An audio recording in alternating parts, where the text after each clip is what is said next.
And welcome back to our weather block for this evening. As you can see, our almanac is up, so let's get right to it. Our recent high today was 9, our recent low -5. That happened earlier this morning.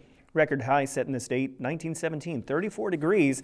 Compare that to our record low in 1934, 65 below. That is crazy cold right there, and so glad it's not happening in 2016. Sun rose today at 10:33 a.m. It's set 3:29 p.m., giving us 4 hours and 56 minutes of daylight. That's a gain of a few minutes over yesterday. Winds are out of the east, 5 to 15 miles per hour, and the barometer's holding steady at 29.60. Taking a look around the state today, why don't we start Panhandle up this time? Of course, the rain and moisture that we predicted, forecasted for you yesterday, yep, that happened in Juneau today. Showers for them, as well as for Ketchikan, high of 42 for them. In the Anchorage Bowl area, 31 degrees, just almost right at freezing point. Kodiak, a little colder than normal at 28 degrees. Cold Bay, 35. That's been pretty much typical all week. And on the west coast, Bethel, 17. Nome, 18 degrees. Barrow, -6, a little chillier. Well, chillier in Fort Yukon, -8. And of course, our stuff in the middle there. Let's go ahead and take a look at the lower 48. Let's see what we can see down there.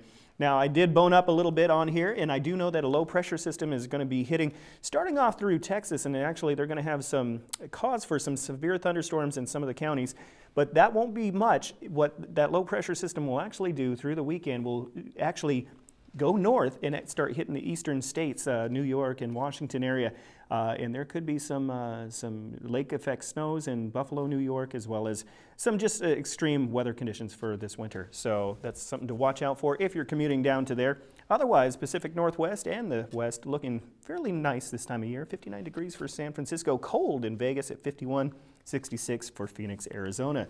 Let's go ahead and take a look there. Yep, that's that low pressure system I was talking about. And of course, colder temperatures being pulled down from Canada due to the jet stream being lower than usual, and that's going to cause freezing conditions for them, some lake effect snows, as well as showers through the coastal states.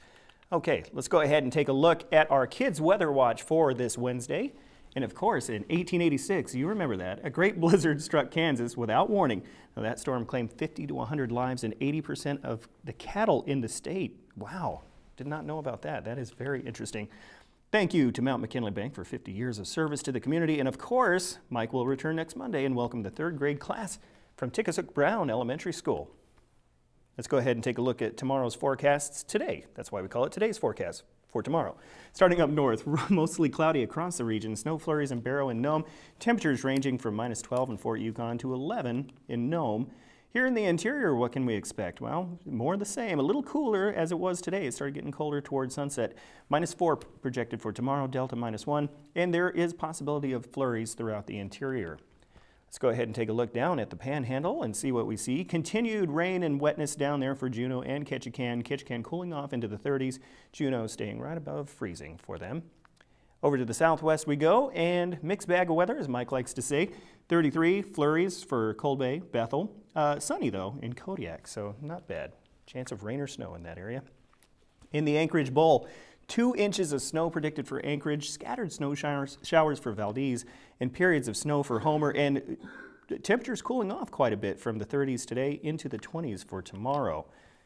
Okay, let's go ahead and tell you about our short-range forecast overnight. Expect a low of around -4, scattered snow showers, through the evening into the early morning, and then we can expect mostly cloudy with scattered snow showers at that point throughout the day.